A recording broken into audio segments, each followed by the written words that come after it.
సమూయేలు 2వ గ్రంథము 7వ అధ్యాయము 29వ వచనమును చదువుకుందాం. సమూయేలు 2వ గ్రంథము 7:29. దయచేసి నీ దాసుడనైన నా కుటుంబము నిత్యము నీ సన్నిధిలో ఉండినట్లుగా దానిని ఆశీర్వదించము. యెహోవా నా ప్రభువా, నీవు సెలవిచ్చి ఉన్నావు, నీ ఆశీర్వాదము నుండి నా కుటుంబము నిత్యము ఆశీర్వదింపబడునుగాక. చిన్న ప్రార్థన చేసుకుందాం. కృపగలిగిన దేవా, సర్వాధిపతి, సర్వశక్తిమంతుడైన యేసయ్య, మీరు సజీవుడవై ప్రతి కుటుంబమును సమకూరుస్తున్న దేవుడునకు స్తోత్రములనైనా. నీ బిడ్డలనైనా ఎంతమంది మా కుటుంబంలో నీ ఆశీర్వాదం ఉండాలని కోరుకుంటున్నారో ఆ కుటుంబాలన్నిటిలో కూడా తండ్రి నీ వెలుగును ప్రకాశింపచేయండి. దేవానికి స్తోత్రములు. నీ ఆశీర్వాదము వారి గృహాల్లో స్థిరపరచబడినట్లు నీ వాక్యము ద్వారా సహాయమును చేయమని యేసు నామములో ప్రార్థించి అడిగి వేడుకొంచున్నాము తండ్రి, ఆమేన్. ఇప్పుడు చదవబడిన మాటలని దేవుని సన్నిధిలో దావీదు చేస్తున్న ప్రార్థన. ఏం ప్రార్థన చేస్తున్నాడు అని ఆయన మనం ఒకసారి మరలా జ్ఞాపకము చేసుకుంటే, దావీదుతోటి దేవుడు అతని యొక్క చివరి గడియలను గురించి అతనికి తెలియచేస్తూ ఉన్నాడు. నీకు మరణము సమీపిస్తుంది కాబట్టి నీ కుటుంబపు వారిని, నీ బిడ్డలకి నేను తండ్రిగా ఉంటాను అని దేవుడు దావీదుతో మాట్లాడినప్పుడు దావీదు దేవుని సన్నిధిలో ఇలా ప్రార్థన చేస్తూ ఉన్నాడు. ఏమని ప్రార్థన చేస్తున్నాడు? నా కుటుంబము నిత్యము నీ సన్నిధిలో ఆశీర్వాదింపబడాలయ్యా అని ప్రార్థన చేస్తూ ఉన్నాడు. అయితే కుటుంబము అంటే మొదటిగా ఇంటి యజమానుడు, తర్వాత స్త్రీ, ఆ తర్వాత పిల్లలు, ఒక కుటుంబం. అయితే ఈ కుటుంబ వ్యవస్థలో ఒక్కొక్కరి బాధ్యతలు ఒక్కో విధంగా ఉంటాయి. ఆ బాధ్యతల్ని మనము ఒకసారి జ్ఞాపకము చేసుకుంటే ఆశీర్వాదము మన జీవితంలో ఎలా వస్తుంది అని తెలుసుకుందాం. సామెతలు 31వ అధ్యాయము 23వ వచనమును చదువుకుంటే అక్కడ ఉంటుంది, ఆమె పెనిబెట్టి దేశపు పెద్దలతో కూర్చుండును, గవిని యొద్ద పేరుగొనైన వాడై ఉండును. ఇక్కడ స్త్రీని గురించి మాట్లాడుతూ ఉన్నాడు దేవుడు. ఈమె భర్త ఎక్కడుంటాడంట? దేశపు పెద్దలతోటి ఊరి గవిని దగ్గర గొప్పవాడిగా ఉంటాడంట. పురుషుడు ఆ ఇంటి యజమానుడికి ఒక మంచి పేరు రావాలి అన్నా, ఆ ఇంటి యజమానుడికి చెడ్డ పేరు రావాలి అన్నా మొదటి కారణము స్త్రీనే ఉంటుంది. ఎందుకంటే ఆమెకి వివాహమైన తర్వాత ఆమె ఏం చేస్తుంది? భర్త ఇంటి పేరును తన ఇంటి పేరుగా మార్చుకుంటుంది. భర్త జీవితంలో లాభం వచ్చినా నష్టం వచ్చినా సమానంగా దానిని భరిస్తుంది స్త్రీ. అలానే ఏ ఇంటికి, ఏ పురుషుడి జీవితంలోనికి ఆ స్త్రీ వచ్చిందో ఆ స్త్రీని బట్టి కూడా ఇంటి యజమానుడి యొక్క పేరు మార్చబడిద్దట. ఇక్కడ బైబిల్లో ఈ 31వ అధ్యాయం మొత్తం కూడా ఒక గుణవతి అయిన స్త్రీని గురించి ఆ అధ్యాయము మొత్తము కూడా ఆ గుణవంతురాలైన స్త్రీకి ఉండే లక్షణాలన్నీ కూడా వ్రాయబడి ఉంటాయి. ఆ గుణాలలో ఒకటేమిటంట, ఆమె చేస్తున్న పనిని బట్టి, లేకపోతే ఆమె తన కుటుంబము వారి కొరకు తన ఉంటున్న ఇంటిని బట్టి చేస్తున్న పనిని బట్టి దేశపు పెద్దలతోటి తన భర్త కూర్చునే అంత గౌరవాన్ని భార్య భర్తకి ఇస్తుందంట. హల్లెలూయా. ఎందుకంటే పురుషులు డబ్బు సంపాదించినా, ఏది సంపాదించినా కూడా మొదటిగా ఎవరి గురించి ఆలోచిస్తాడో తెలుసా? అందరు అనుకుంటారు పిల్లల గురించి ఆలోచిస్తాడు అని. నిజంగా అయితే ఏ పురుషుడు అయినా ₹1 సంపాదిస్తూ ఉన్నాడు అంటే మొదటిగా ఏం ఆలోచిస్తాడో తెలుసా? ఈ డబ్బులు నా భార్యకి ఇవ్వాలి, నేను సంపాదించిన సంపాదన నా భార్యకి రావాలి అని మొదటిగా ఆలోచించే వ్యక్తి పురుషుడే. కానీ తల్లి అంటది, నా కోసం ఏం తేలేదులయ్యా, నీ కొడుక్కి నీ కూతురికి తెచ్చావు అని ఆ స్త్రీ భర్త యొక్క ప్రేమని అంగీకరించదు. కానీ బైబిల్లో దేవుని వాక్యానుసారంగా నడిచే యజమాని ఎలా ఉంటాడంట, ఏ విషయము, ఏ పని చేస్తున్నా తన భార్యకి అది, తన కుటుంబానికి అది ఉపయోగకరంగా ఉండేటట్లు ఆ యజమానుడు చూసుకుంటూ ఉంటాడు.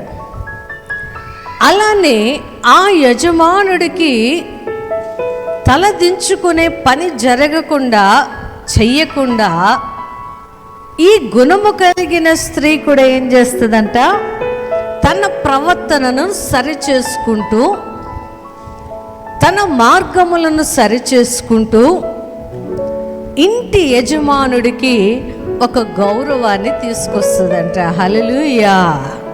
కానీ దాదాపుగా 90% ఆడవాళ్ళకున్న పేర్లు ఏమిటో తెలుసా? గయ్యాలి అంటారు. నా భార్య విసిగిస్తుందండి, నా భార్య అర్థం చేసుకోదండి, నా భార్య ఇంటి పరిస్థితులను గమనించకుండా కోరికలు కోరుతుంది అని 90% మంది పురుషులు బాధపడతా ఉంటారు. దానికి గల కారణం ఏమిటో తెలుసా? వాక్యమును, దేవుని సన్నిధిని సరిగ్గా వారు అనుభవించకపోవడం, దేవుడు ఏర్పాటు చేసిన కుటుంబ వ్యవస్థను గురించి సరి అయిన అవగాహన లేకపోవడం వలన స్త్రీలు తమ భర్త సంపాదనకు మించిన ఆశలు, కోరికల వలన వారేమైపోతూ ఉంటారు, నలిగిపోతూ ఉంటారు, శ్రమ పడిపోతూ ఉంటారు. అయినప్పటికీ కూడా పురుషుడు ఏం చేస్తూ ఉంటాడు, కష్టపడుతూనే ఉంటారు. స్త్రీలు కూడా కష్టపడరని నేను చెప్పను, కానీ స్త్రీలు కూడా సమానంగా పని చేస్తారు. కానీ పని చేస్తున్న స్త్రీ ఏమంటుందో తెలుసా? ఇవి నా డబ్బులు అంటది. గమనించారా మీరు ఎప్పుడైనా? భర్త సంపాదించింది తీసుకొచ్చి భార్యకి ఇస్తే భార్య ఏమంటుందో తెలుసా? ఆమె పని చేసి ఆమె సంపాదించింది అనుకోండి ₹1, ఇది నేను పని చేస్తే వచ్చిన ఈ డబ్బులు నా డబ్బులు, నా కష్టం అంటది భార్య. అంటే దేవుడు ఏర్పాటు చేసిన వ్యవస్థలో స్త్రీ పురుషులు ఇద్దరు కష్టపడుతున్నా, ఇద్దరు శ్రమ పడుతున్నా, వారి ఇద్దరు ఎవరి కోసం కష్టపడతారంట? కుటుంబంలో పిల్లల కోసం కష్టపడతారు. హల్లెలూయా. దావీదు కూడా ఆయనకి చాలా మంది కుమారులు ఉన్నారు. దావీదు జీవితంలో బాధ్యతలు ఎక్కువ. ఇశ్రాయేలు సమాజాన్ని చూసుకోవాలి, ఆ ప్రజల్ని నడిపించే నాయకుడు దావీదు కన్నా కూడా మంచి మనస్సు కలిగిన వాడై ఉండాలి. అలానే దావీదు నియమించిన, దేవుడు దావీదు ద్వారా నిర్మించిన దేవుని సింహాసనాన్ని స్థిరంగా స్థాపించగలిగిన వ్యక్తి కావాలి. అటువంటి వ్యక్తి కోసము దేవుడే దావీదుకు తండ్రి అయి దావీదుకు సలహా ఇస్తూ ఉన్నాడు. ఇక్కడ మనము చూస్తే బైబిల్లో ఒక మాట వ్రాయబడి ఉంటుంది. పురుషుడికి శిరస్సు ఎవరంట? క్రీస్తు. దేవుడు పురుషుడికి శిరస్సుగా ఉంటే ఆ పురుషుడు మొదటిగా ఆలోచించేదేమిటి?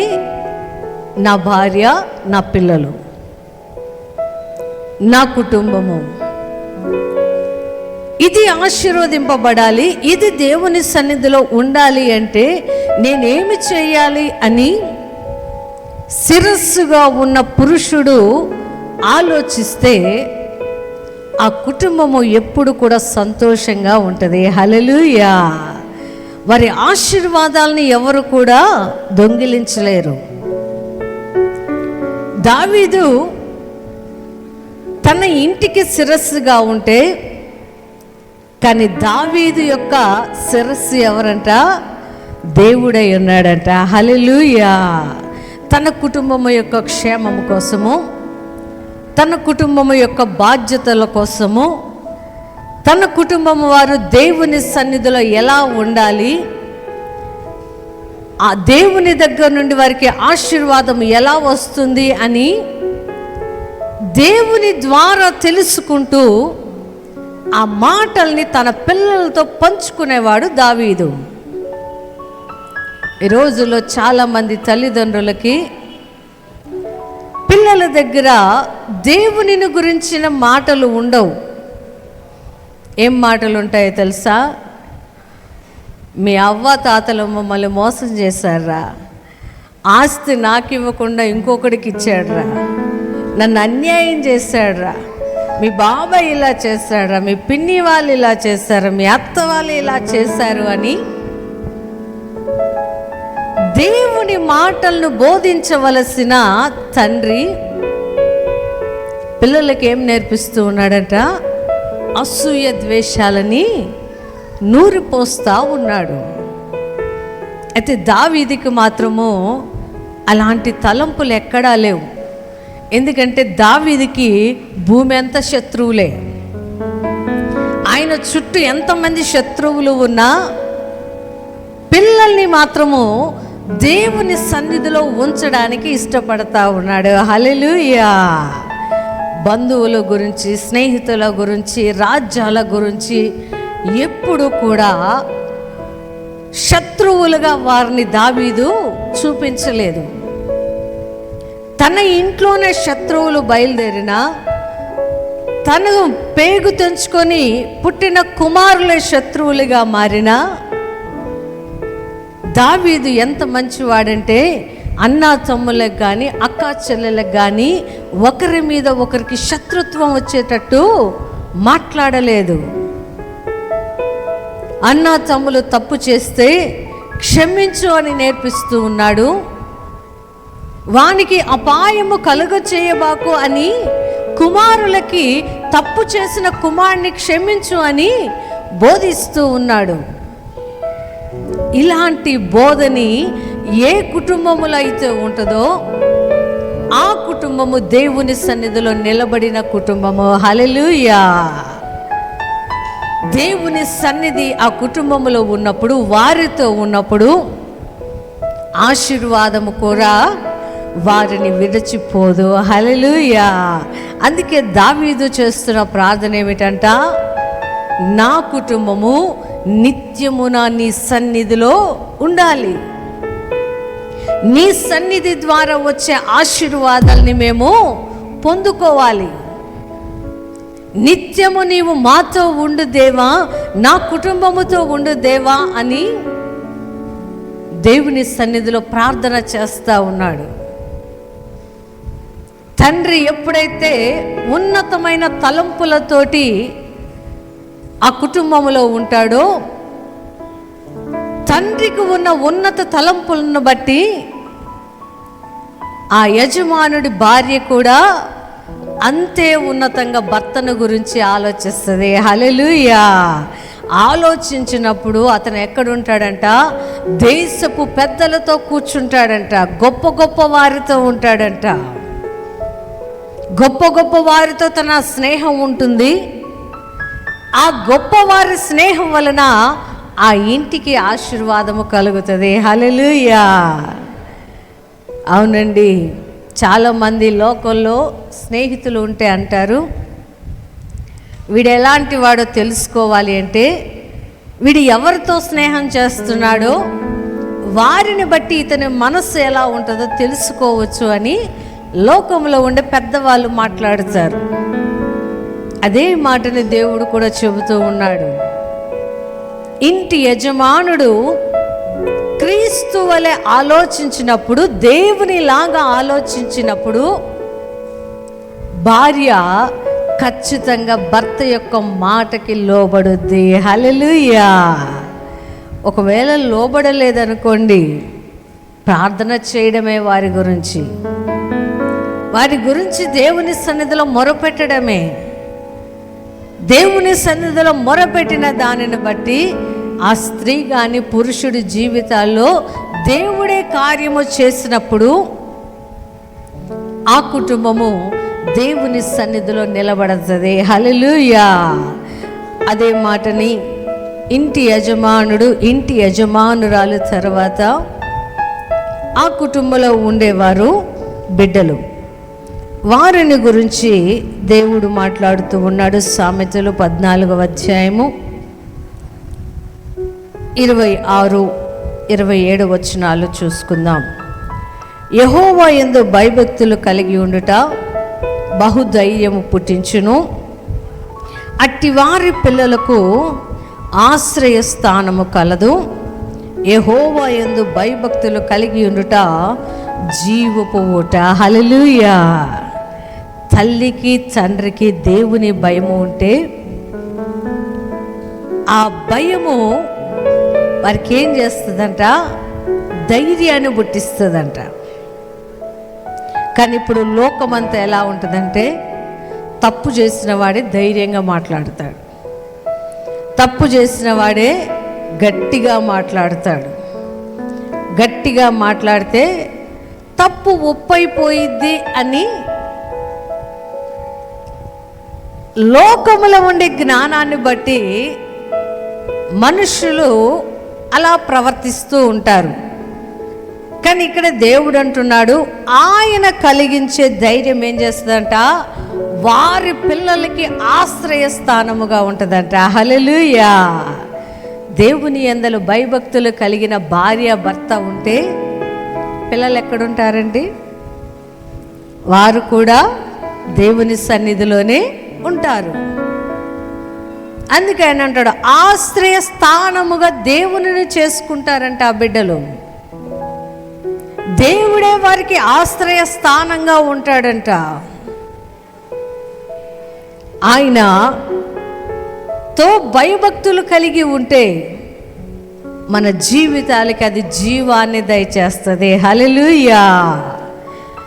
జీవము మన జీవితంలో ఉన్నప్పుడు మన కుటుంబాల్లో దుఃఖము, బాధ, నిట్టూర్పు, ఏడుపు అనేది మన కుటుంబాల్లో సంచరించదు. హల్లెలూయా. ఎందుకంటే చాలామంది ఏం చేస్తారంటే వారు అందంగా కనబడాలని, లేకపోతే చక్కగా ఉండాలి అని రకరకాలై పూసుకుంటూ ఉంటారు. మొహాలకి, మూతులకి పూసుకుంటూ ఉన్నప్పుడు కొంతమందికి ఎంత పూసుకున్నా కూడా వాళ్ళ మొహాల్లో అసలు ఎలా ఉంటారు, వాడిపోయినట్టే ఉంటారు.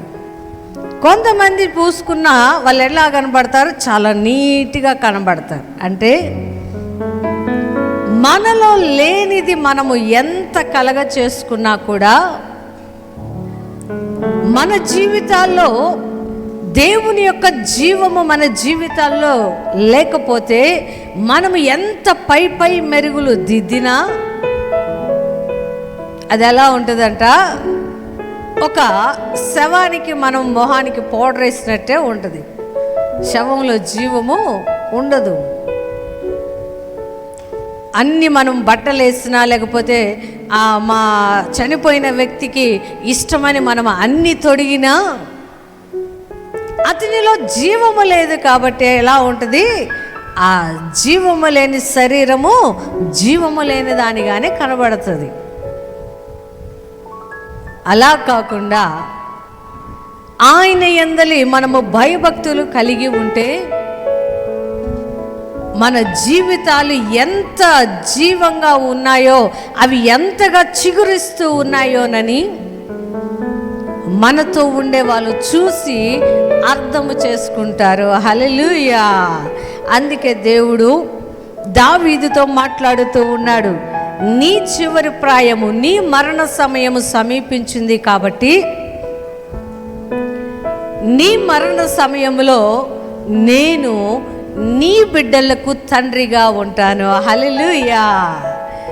కొంతమంది ఇంటి యజమానుడు ఒకవేళ మరణిస్తే ఎంత భయంకరంగా ఏడుస్తారో తెలుసా? ఎట్లయ్యా, దిక్కులేదయ్యా మాకు, నువ్వు లేకపోతే మేము ఎలా బతుకుతామయ్యా, నువ్వు లేకపోతే మేము ఎలా జీవిస్తామయ్యా అని బోరున ఏడుస్తూ ఉంటారు. కానీ ఇక్కడ దావీదు జీవితంలో దేవుడు ఏం చేస్తూ ఉన్నాడు, నీ మరణ సమయంలో, అదే మాటని మనము సమూయేలు 2వ గ్రంథము 7వ అధ్యాయము 14వ వచనంలో చూస్తే దేవుడు అంటున్నాడు, నేను అతనికి తండ్రినయ్యుండును, అతడు నాకు కుమారుడయ్యుండును.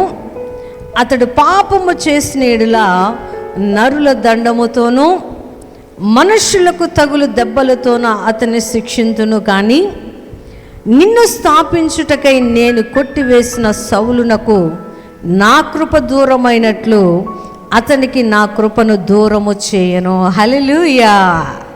దేవుడు అంటున్నాడు దావీదుతోటి, నీ తర్వాత నీ కుటుంబానికి నేను తండ్రిగా ఉంటాను. ఈ ధైర్యము చాలా మంది కుటుంబాల్లో లేదండి. దేవుడు మనిషికి ఆశ్రయ దుర్గముగా ఉంటాను అని వాగ్దానము చేస్తే ఆ వాగ్దానాన్ని ఆయన ఖచ్చితంగా నెరవేరుస్తాడు. నేను నీకు తోడుగా ఉంటాను అని ఆయన ప్రమాణము చేస్తే ఆ ప్రమాణము నెరవేరేంత వరకు కూడా మనల్ని సంరక్షిస్తూ ఉంటాడు, మనల్ని పోషిస్తూ ఉంటాడు దేవుడు. ఆ దేవుని మాటలు, ప్రమాణము చేసిన దేవుని మాటల్ని చాలా మంది కూడా నమ్మలేని స్థితి ఉంటుంది. కానీ దావీదైతే సంపూర్ణంగా దేవుడు చెప్పిన మాటని నమ్ముతూ ఉన్నాడు. దేవుడు అన్నాడు, నీ కుమారుడు పాపము చేస్తే అతన్ని నేను ఖచ్చితంగా దండిస్తాను, శిక్షిస్తాను. అంటే ఇంట్లో తండ్రి కూడా ఎంజాయ్ చేస్తాడు కదా. కొడుకు తాగి వచ్చాడు అనుకోండి, తండ్రి ఏమి రానా కూర్చోయ్యా, తాగొచ్చావా? సరేలే, తాగితే తాగావు, నువ్వు మంచివాడివి, కూర్చో నానా అని తండ్రి ఏమి కుర్చీ వేసి కూర్చోబెట్టడు. ఏం చేస్తాడు తండ్రి? కొడుకుని మాటల ద్వారానైనా దండిస్తాడు, హెచ్చరిస్తాడు. ఎందుకంట సరి చేయడానికి తండ్రి చెప్తాడు. అదే కుటుంబానికి దేవుడిగా తండ్రిగా ఉంటే దేవుడు కూడా అదే చేస్తాడంట. నీ బిడ్డలు పాపము చేస్తే ఖచ్చితంగా నేను శిక్షిస్తాను, దండిస్తాను. అయితే వారిని మాత్రము పాడు చేయను, సరి చేసుకుంటాను అని దావీదుకు చెప్పినప్పుడు ఆ మాటను బట్టి దావీదు సంతోషించాడు. హల్లెలూయా. కొంతమంది అంటారు, దేవుడి ద్వారా శిక్ష వచ్చింది, లేకపోతే పిల్లల్ని సరి చేయడానికి దేవుని దగ్గర ఒక శిక్ష వచ్చింది అంటే వీళ్ళే క్వశ్చన్ చేస్తాడు. దేవుడైతే ఎందుకు బాధ పెట్టాలండి? దేవుడైతే ఎందుకు శిక్షించాలండి? దేవుడైతే ఎందుకు మాకు ఈ శ్రమ కలుగు చేయాలండి అని వీళ్ళే మాట్లాడతారు. కానీ దావీదు అలా మాట్లాడడం లేదు. ఆయన అంటున్నాడు, నేను నీ కుమారులను నీకు తండ్రి స్థానములో ఉండి వారిని సరి చేసుకుంటూ వారిని నడిపిస్తాను, వారిని స్థాపిస్తాను అన్నప్పుడు దావీదు చేస్తున్న ప్రార్థన అది. నువ్వు ఎలా అయినా చేసుకోయ్యా నా కుటుంబాన్ని, ఆ కుటుంబం అయితే నీ సన్నిధిలో ఉండాలి. నా బిడ్డల్ని ఎలా అయినా సరిచెయ్యి, కానీ వారు నువ్వు ఆశ్రయ స్థానముగా వారికి నువ్వు ఉండాలి అని దేవుని సన్నిధిలో ఒడంబడిక చేసుకుంటున్నాడు దావీదు. ఈరోజు మనము కూడా దేవుని ఆశీర్వాదము కావాలి అంటే మొదటిగా దేవుడు సరి చేస్తున్నప్పుడు సరిగ్గా ఉండడం నేర్చుకోవాలి. హల్లెలూయా. సరి చేస్తూ ఉన్నప్పుడు సరి చేయబడడానికి ఇష్టపడాలి. దేవుడు మన జీవితంలో ఉన్న పాపాలని లెక్క వేస్తూ ఉన్నప్పుడు ఒప్పుకోవడం నేర్చుకోవాలి, వాటిని విడిచిపెట్టడం నేర్చుకోవాలి. వాటిని నేను పాపము చేశానని అంగీకరించి వాటిని ఒప్పుకొని విడిచిపెడితే వారికి ఆ ధైర్యము ఎలా ఉంటుందంట, దేవుని యందలి భయభక్తులు కలిగి ఉంటే వారు బహుధైర్యంగా ఉంటారంట. ఆ ధైర్యాన్ని ఎప్పుడైతే కుటుంబము కలిగి ఉంటుందో, ఆ ధైర్యము దేవుడు నాకు ఉన్నాడు అనే ధైర్యాన్ని ఏ కుటుంబం అయితే కలిగి ఉంటుందో ఆ కుటుంబము దేవుని సన్నిధిలో స్థాపించబడిన కుటుంబము. హల్లెలూయా. అటువంటి ఆశీర్వాదము, ధన్యతను దేవుడు మన కుటుంబాలకు దయచేయునుగాక. ఆమేన్.